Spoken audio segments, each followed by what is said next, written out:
భూమిపై ఇంద్రుడు పిలిచెరా, వరుణ వరదై పలకరా, ఆకాశాన్ని ఇలా దించరా, కురిసేవానగా మారని ఆతన తీర్చగా, మాతల రాతలు మార్చగా, ఈ జల యజ్ఞము సాక్షిగా తలనే వంచరా.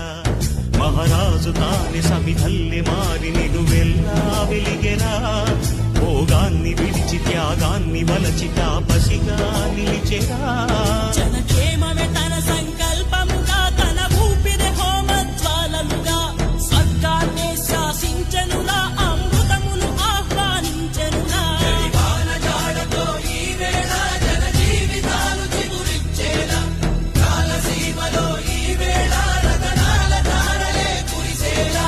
కల్లు కల్లు మనిసిరిము వల్లే చినుకే చేరగా, జల్లు జల్లు మని పులకింతల్లు పుడమే పాడగా, హరివిల్లు ఎత్తి కరిమబ్బు వాన బాణాలే వేయని, నిలువెల్ల మంచు వడగళ్ళు